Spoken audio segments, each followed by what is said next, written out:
অন্তর্বর্তীকালীন সরকার গঠনের পর থেকে জনমনে একটাই প্রশ্ন, কবে নাগাদ এদেশে একটি অবাধ, সুষ্ঠু, নিরপেক্ষ, অংশগ্রহণমূলক নির্বাচন অনুষ্ঠিত হবে। নির্বাচন কেন্দ্রিক রাজনৈতিক নেতাকর্মীদের আমরা আলাদা আলাদা বক্তব্য ইতিমধ্যে শুনতে পেয়েছি। কেউ বলছেন আগে দেশে একটা সংস্কার করতে হবে, তারপর নির্বাচন অনুষ্ঠিত হবে।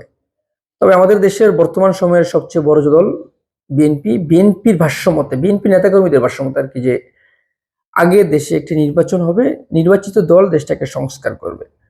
এখন সেটা হচ্ছে অন্তর্বর্তীকালীন সরকারের কেমন প্ল্যান আছে, তারা কেমন ভাবে দেশটাকে সংস্কার করতে চায়, এটা আমাদের দেখার বাকি আছে। যারা নির্বাচন কেন্দ্রিক কথাবার্তা বলছেন, জনগণের চিন্তা করলে আমরা এখন ভেবে নিতে পারি, যদি বর্তমান সময়ে নির্বাচন দেয়, নিঃসন্দেহে বিএনপি যেহেতু বড় দল, তাদেরকে এগিয়ে রাখতে হবে। তারা দল গঠন করবে বা তারা সরকার গঠন করার যোগ্যতা তারা রাখে। তবে আমরা মনে করতেছি যে আমাদের দেশের জনগণের বর্তমান সময়ে ইসলামিক দলগুলোর প্রতি একটা আস্থা এসেছে, বা তারা ইসলামিক দলগুলোকে তারা প্রাধান্য বেশি দিচ্ছেন। অনেকের মতে আমরা সাধারণ মানুষ যারা আছি, আমাদের অধিকাংশ আমরা যারা জনমনের আকাঙ্ক্ষা বলি বা জনমনের একটা চাহিদা বলি, আমরা অনেকের সাথে কথাবার্তা বললেই জানতে পারি তাদের একটা আগ্রহ ইসলামিক দলগুলোর প্রতি। তবে আমরা মনে করতেছি যত দিন যাচ্ছে দেশে ইসলামিক যে দলগুলো আছে তাদের ভোটের সংখ্যা বাড়ছে।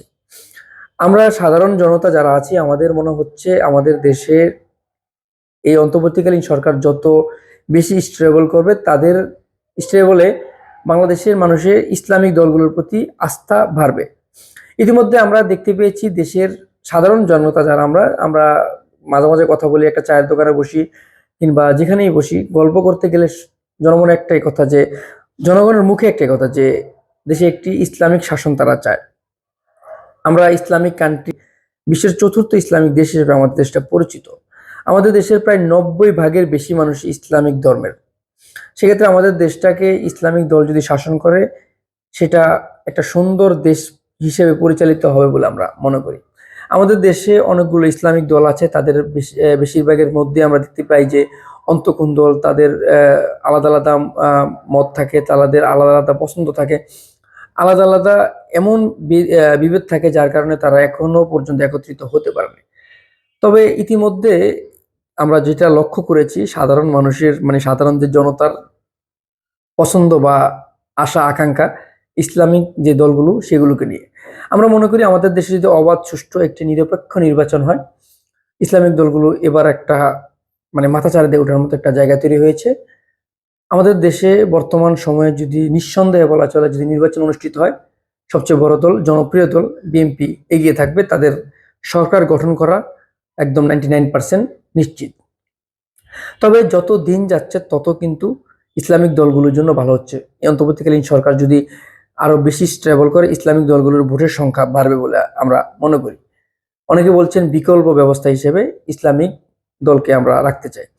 আমরা সাধারণত, এটা সাধারণ মানুষের কথাবার্তা, এটা আসলে আসলে অনেকে বলে যে নির্বাচন এক জিনিস আর হচ্ছে জনপ্রিয়তা আরেক জিনিস। সেটা হচ্ছে নির্বাচনে সবাই কথাবার্তা একরকম বলে, ভোট দেওয়ার পর অন্যরকম হয়ে যায়, সেটা আমরা লক্ষ্য করেছি। তবে আমাদের ভাষ্য, আমরা এতটুকুই বুঝি যে আমাদের দেশে একটি ইসলামিক শাসন আমরা দেখতে চাই, যে শাসনটায় কোনো প্রকার নির্বিচার ও নিপীড়ন, অত্যাচার, মানুষের উপরে জুলুম, অবৈধ স্থাপনা দখল, অবৈধ দখল, কোনো কিছুতেই আমরা যেন জর্জরিত না হই।